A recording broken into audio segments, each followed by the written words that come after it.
आज हम कक्षा 10वीं विषय संस्कृत पाठ तृतीय भाग द्वितीय का अध्ययन करेंगे। यानी दूसरे तृतीय पाठ के एक भाग पहले हो गया है, उनके आगे वाला जो भाग है उन भाग का हम अध्ययन करेंगे। हम इस पाठ का वाचन करेंगे, उसके बाद पढ़ेंगे। गायन्ति देवाः किल गीतकानि धन्याः तु ते भारतभूमिभागे सर्ग अपवर्ग पदमार्गभूते भवन्ति भूयः पुरुषा श्रुत्वात्। अब हम इनका वाचन करने के बाद में इस श्लोक में आए हुए प्रत्येक शब्दों के अर्थ को जानेंगे। उसके बाद हम जब अर्थ समझ लेते हैं तो इस श्लोक का अन्वय कर लेंगे, और अन्वय कर लेते हैं तो उस श्लोक का अनुवाद लिख देंगे, और अनुवाद हो जाता है तो उसका व्याख्या हो जाएगी। जैसे यहाँ शब्दार्थ है, गायन्ति गाते हैं, देवाः यानी देवता, किल निश्चय ही, गीतकानि गीत, धन्याः धन्य है, ते यानी वे कौन मनुष्य, तू यानी तो, भारत भूमि भागे यानी भारत भूमि के भाग में अथवा भारत देश में, स्वर्गाः अपवर्गाः पद मार्ग भूते स्वर्ग और मोक्ष की प्राप्ति का मार्ग स्वरूप, भवन्ति उत्पन्न होते हैं, भूयः बार बार, पुरुषाः मनुष्य, श्रुत्वात् देवता स्वरूप से। शब्दार्थ याद करने के बाद में हम इनके अन्वय को पढ़ेंगे, उसके बाद इसका अनुवाद करने का समझने का प्रयास करेंगे। इसका अन्वय बनेगा, देवाः किल गीतकानि गायन्ति धन्याः तु ते पुरुषाः सन्ति स्वर्गाः अपवर्गाः पदमार्गभूते भारतभूमि भागे श्रुत्वात् भूयः भवन्ति। अर्थात भारत की भूमि कैसी है इसके बारे में वर्णन किया गया है। अर्थात जहाँ देवता जहाँ गीत गाते हैं, उस धरती पर, जिस धरती पर जहाँ पर देवता हमेशा गीत गाते हैं, धन्याः तु ते पुरुषा धन्य है वे पुरुष, संत यानी है, स्वर्गाः अपवर्गाः पदमार्ग भूते ते भारत भूमि भागे श्रुत्वात् भूयः भवन्ति। अर्थात वे मनुष्य धन्य हैं जो स्वर्ग और मोक्ष की प्राप्ति का मार्ग स्वरूप भारत देश में देवता रूप से अथवा स्वर्ग से भी आकर पुनः उत्पन्न होते हैं, ऐसी भारत की भूमि है। बाद में इस श्लोक में व्याकरण के पद कौन कौन से आए हैं, अर्थात इसमें शब्द रूप कौन से हैं, धातु कौन से हैं, संधि कौन सी है और समास कौन से हैं। अब इसमें पहले शब्द रूप पुरुषः, इसमें पुरुष मूल शब्द है, प्रथमा विभक्ति है, बहुवचन है। ते का मूल शब्द तत् है, प्रथमा विभक्ति है, बहुवचन है। देवाः, इसमें देव मूल शब्द है, प्रथमा विभक्ति है, बहुवचन है।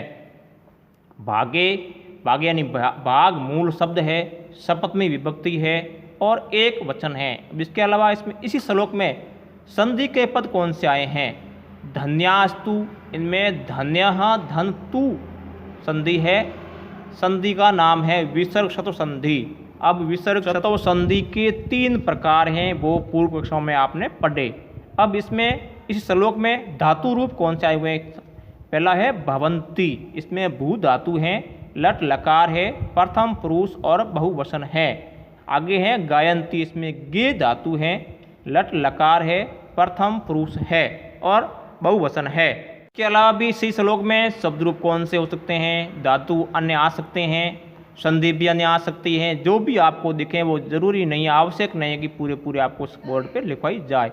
इसके बाद में इसी श्लोक में कौन कौन से बोध प्रश्न बनते हैं। पहला प्रश्न है कि जनाः धन्याः सन्ति।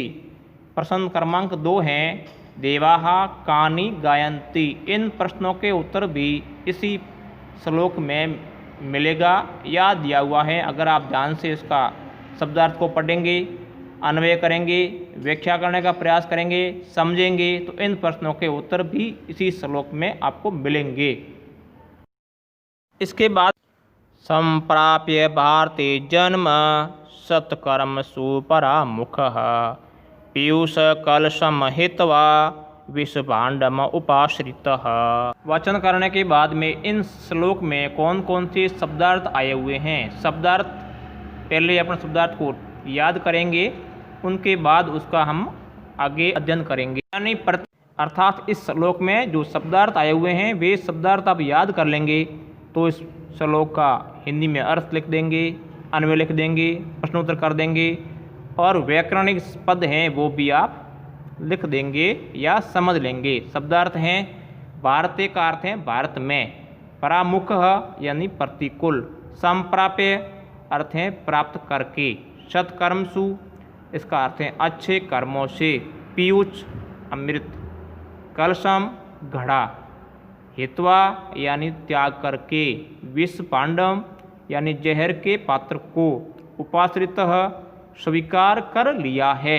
इनके अलावा भी बहुत सारे शब्दार्थ आपको दिखते हैं तो आप उसको लिख सकते हैं, जान सकते हैं। पूर्व कक्षा में जो शब्दार्थ हैं वो यहाँ पर नहीं लिखाए गए।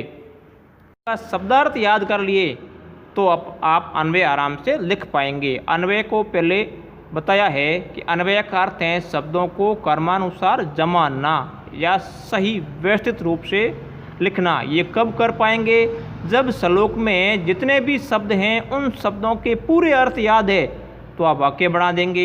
यथा मैं एक वाक्य आपको बोल रहा हूँ, वो सरल वाक्य है, रामः गच्छति विद्यालयम। इनका अन्वय लिखो तो इसका अन्वय होगा रामः विद्यालयम गच्छति। यह वाक्य आपको सरल क्यों लगा? क्योंकि तीनों शब्दों के अर्थ आपको याद हैं, इन कारण से ये वाक्य सरल लगा। उसी प्रकार से इनके शब्दार्थ भी याद कर लोगे तो ये श्लोक का अन्वय भी आप आराम से आसानी से कर सकते हैं। आगे हैं व्याकरणिक बिंदुवः।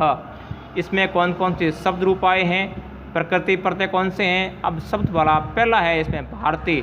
इसमें भारत मूल शब्द है, सप्तमी विभक्ति और एक वचन है।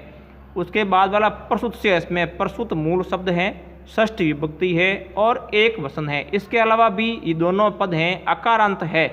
जितने भी अकारांत आते हैं उनकी विभक्ति सभी की एक समान बनती है। अकारांत का अर्थ है शब्दों के अंत में अ आता है उसे अकारांत कहते हैं, म आता उसे मकारांत कहते हैं और अंत में उ आता उसे उकारांत कहते हैं। ऐसे हैं। आगे बढ़ा हित्वा। इसमें हा धातु हैं, कत्वा प्रत्यय हैं। उसी प्रकार से सम प्राप्य, सम उपसर्ग है, प्रा धन आ धन लिप। इस प्रकार अन्य शब्द भी इसमें आए हुए हैं वो आपको लिखने हैं, याद करने हैं। धातु प्रत्यय उपसर्ग संधि समास जो भी है वो आपको लिखने हैं, याद करने हैं। पूर्व कक्षाओं के पढ़े हैं वो उसमें भी आ सकते हैं। अब आगे इनसे हैं बहुत पसंद। पुरुषाः भारते जातः सत्कर्मसु परामुखः मनुष्य किम त्यक्त्वा किम स्वीकरोति। प्रश्न क्रमांक 2 हैं। भारते शब्द विभक्ति वचनम च लिखा। भारते में कौन मूल शब्द क्या है, विभक्ति कौन सी है और इसका वचन कौन सा। इन दोनों प्रश्नों के उत्तर भी इनको ध्यान से पढ़ने पर, याद करने पर इन प्रश्नों के उत्तर इसी पद्यांश में मिल जाएंगे। इन प्रश्नों को याद करना है, कॉपी में भी लिखना है, उसके उत्तर भी इस कॉपी में सामने वाले को लिखने हैं। उसके बाद हैं आपको गृह कार्य में कौन कौन से प्रश्न हैं वो भी आपको करने हैं। कॉपी इस तरह से रखनी है, कॉपी भी आपके जांच की जाएगी। प्रश्न क्रमांक पहला है, भारत भूमि है गीतानि के गायंती। प्रश्न क्रमांक 2 है, गायंती लोट लकार प्रथम पुरुष बहुवचन च लिखत। प्रश्न क्रमांक 3 है, भवंती धातु लकार वचनम च लिखत। अर्थात भवंती में मूल धातु क्या है, लकार कौन सा है, पुरुष कौन सा है और वचन कौन सा है वो आपको लिखने हैं। और ये सारे प्रश्न आपको अच्छी तरह से साफ सुंदर कॉपी में लिखने हैं और ये कॉपी भी आपको जांची जाएगी। उसके बाद वाला आगे कल कराएंगे।